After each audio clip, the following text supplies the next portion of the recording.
দেৱতা কোন তোমাৰ দেৱতা কৃষ্ণ মোৰ প্ৰাণৰ দেৱতা ধূপ ধূনা সহস্ৰ বন্তিৰে তেওঁৰে চৰণত মই দিনেই নিশাই পূজা কৰিম সখী সেই পূজাত বাৰু মোৰ দেৱতা সন্তুষ্ট নহ'বনে কোন তোমাৰ দেৱতা সখী ভাৰতৰে মূৰত থকা এজনৰ গুণগান ভাতৰ মুখত শুনিয়ে তুমি নিজৰ মন প্ৰাণ সেইজনৰ চৰণত সমৰ্পণ কৰিলা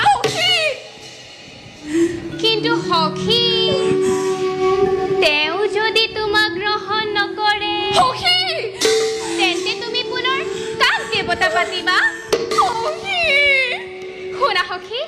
কুণ্ডিলৰ তথা কামৰূপৰ কোনো কুমাৰীয়ে দিশ্ৰমী গ্ৰহণ নকৰে হে সখী তুমি এনে সংকল্প কৰি ভাল কাম নকৰিলা সখী তাৰ বাবে চিন্তা নাই সখী ভকতিৰ শিখা জ্বলাই অন্তৰত উৎফাসিত কৰি তেওঁৰে চৰণত মই দিনে নিশাই পূজা কৰিম আৰু সেয়াই হ'ব মোৰ জীৱনৰ ব্ৰত নিৰ্মল আকাশৰ পৰাই অখণ্ড মণ্ডল চন্দ্ৰই তেওঁলৈ চাই চাই নিজৰ ৰথ ৰখাইছিল আৰু সখী গোপিনীসকলে তেওঁৰে গুণানুকীৰ্তন কৰি নাচি নাচি ভাগৰি পৰিছিল আৰু সখী ময়ো তেওঁকে ধ্যান কৰি সপোন পাহৰা হৈ যাম সখী সপোন পাহৰা হৈ যাম কিন্তু সখী মোৰ মনেৰে তুমি ভাল কাম নকৰিলা সখী চতুৰ কৃষ্ণৰ অলপো বিশ্বাস নাই